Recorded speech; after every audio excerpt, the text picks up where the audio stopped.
All right, so one of the key things here with compliance is keeping your clients, keeping white labels clients safe. Now, as a business owner, a single branch business owner, most businesses will not be able to afford a compliance director. Most will not be able to afford someone to go through their paperwork. They haven't got the time to say, is this the right Section 8? Is this the right Section 21? What form do I need now? Oh, I've got to rewrite all my letters, all that sort of stuff. Now, the advantage of white label, they don't have to do that because you've done that for them. I'm not saying you, but your white label company has done that for them. So give us an idea of some of the things that perhaps a white label company should be doing so that you don't have to make sure that you're compliant.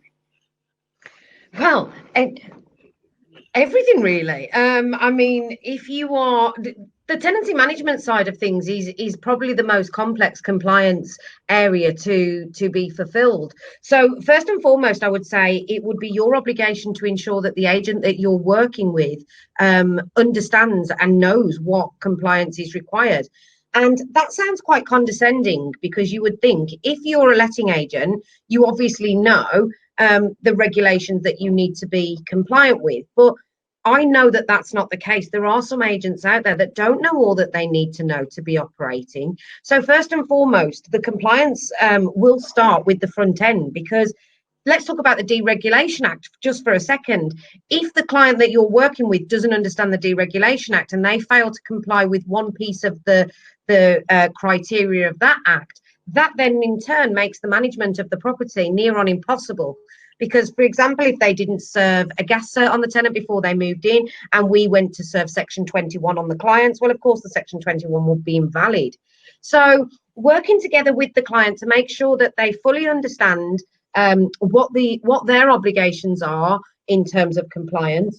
Now, we've got paperwork, as you said, Sally. Many of our clients have joined us and then decided to use our tenancy agreement, for example, because it covers things like CPT rather than SPT. It houses all of the tenant fees that can be charged following the tenant fee ban.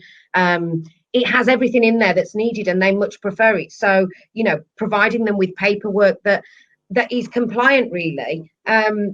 Terms of business is another thing. Many people have opted to use our terms of business because, or they've taken bits from our terms of business and amended it with their own. Compliance process sheets, these should be shared with your client, and when I say client, I'm talking agent.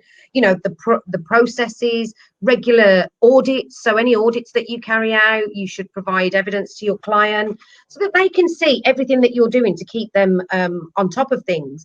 And one big thing that's recently come out, only this month, 1st of July, we've got electrical regulations. So it was our job, obviously, to notify our clients of the change of regulations so that they could ensure that they comply moving forward with any new lets.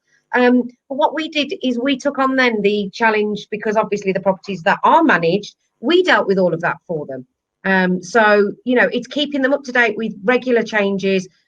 There's legislation being thrown at us every minute, it seems, of late, and making sure that, you know, they've got everything that they need to be compliant.